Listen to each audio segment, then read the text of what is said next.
dun?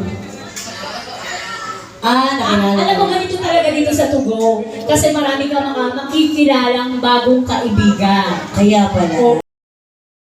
Kilala Joy ang bagong mga jowa. Oo, Joy. Wala na si Joy, binalisaw sa umihi. Diba? Inom pa mo. Ayan na, baka dun yung mga nandito ko, pwede po kayo bumili sa ating Island Fiesta. Pwede po kayo mag-merienda. Meron po tayong kape dyan. Sa Yes. mga gustong mag-unwind. Meron po tayong alcoholic drinks dyan. Yes. And meron din po kayo mga non-alcoholic drinks like soft drinks. Sa mga kabataan. Katulad dito, dahil kabataan. Bawal uminom. Akala ko sa baba meron yan, dito din pa yun. Puti ka na ako magbao. Isang timba. Ayan. So, Ronnie, ayan, ano po ang pinagkakaabalahan mo sa buhay? Sa Manila po ba or sa Dumaguete? Sa Taytay Rizal din. So, malapit yan dun sa Antipolo. Yung Taytay Rizal. Ano po kakantahin mo, sir? Dance with my father. Dance with my father. Alam mo, pag naririnig ko yung kanta na yung umiiyak ako. Bakit?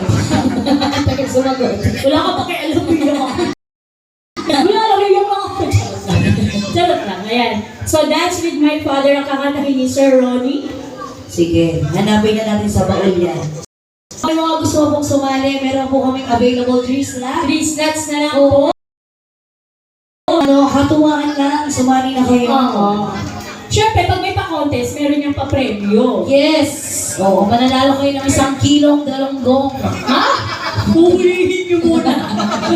Hulihin niyo muna. Hindi lang ba? Bahala na kayo dyan. Ayan. Hindi. So, ayan. Once again, palakakan natin ang ating next contest. Sige, once again, Bahala ka dyan. palakpakan, Ronnie.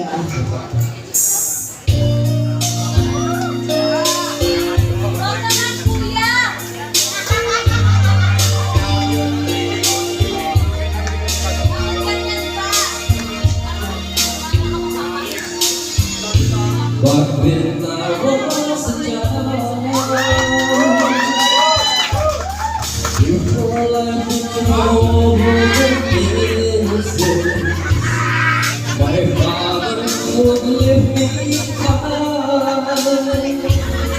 And then see my father meaning this, with me on the business.